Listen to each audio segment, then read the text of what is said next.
en un mismo lugar. Soy Valentina Espinal y este es el episodio número 1 y hoy hablaremos sobre el peligro de la historia única y cómo este fenómeno influye en la construcción de ideas y subjetividades en nuestra vida cotidiana. De verdad que gracias por acompañarme en este espacio de reflexión crítica. En este episodio vamos a discutir cómo las narrativas reducidas, incompletas o dominantes pueden afectar la norma que percibimos a los otros y también a nosotros mismos. Partiremos desde el concepto planteado por Chimamanda Adichie en su charla El peligro de la historia única.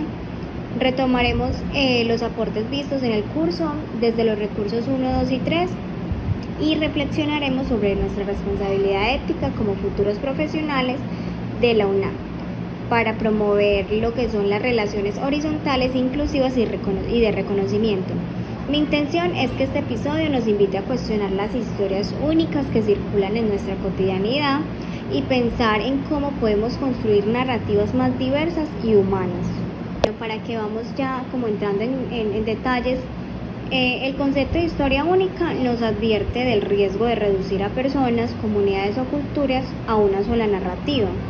Adichie señala que el problema de los estereotipos no es que sean falsos, sino que sean incompletos. Tenemos 4 preguntas y vamos a empezar por la primera, que nos dice ¿por qué es necesario reconocer el peligro que representa una sola estructura de poder desde el que se enuncien las identidades y subjetividades de otras diferentes y convertirlas en una única historia definitiva? Bueno, reconocer este peligro es fundamental porque una única estructura de poder que narra a los otros desde su propia mirada reduce la complejidad humana a versiones incompletas. Adichie explica que el problema de los estereotipos es que sean falsos. No es que sean falsos, sino que sean incompletos. Y esta incompletud lo que hace es que se convierte en una herramienta de dominación cuando se impone como verdad única. Cuando una historia única se vuelve hegemónica, produce subjetividades subordinadas, ya que quienes son descritos no tienen pues como la oportunidad de narrarse a sí mismos ni de construir su identidad desde una propia experiencia.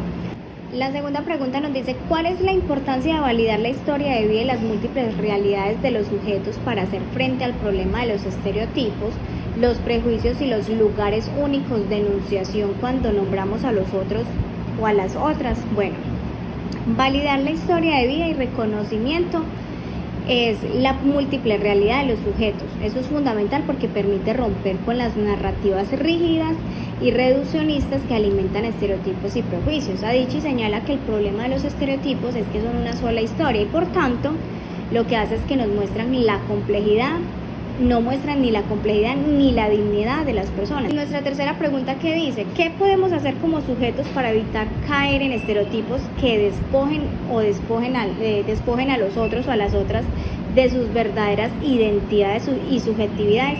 ¿Qué acciones podemos emprender desde nuestra cotidianidad para validarlos y humanizarlos?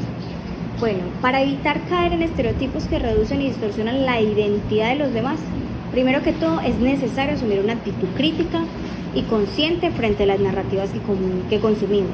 Por último tenemos esta pregunta y es ¿desde qué lugar personal, social o cultural me enuncio yo cuando hablo de los otros o las otras? ¿Y cómo reconozco mis propios privilegios, prejuicios o silenciamientos en las narrativas que construyo?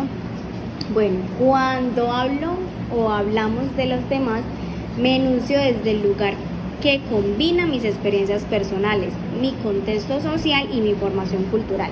Yo como persona, como estudiante, reconozco que mi mirada no es neutral, está configurada por mi historia, por las oportunidades a las que he tenido acceso, ya sea por mi educación y por las posiciones que ocupo dentro de la sociedad. Y bueno, hemos llegado al final de este episodio, de verdad que agradecida con todos mis oyentes y quiero que nos quedemos con una idea esencial. Y es que cada persona es una historia en construcción, llena de matices, memorias y posibilidades. Gracias por acompañarme y nos escuchamos en el próximo episodio.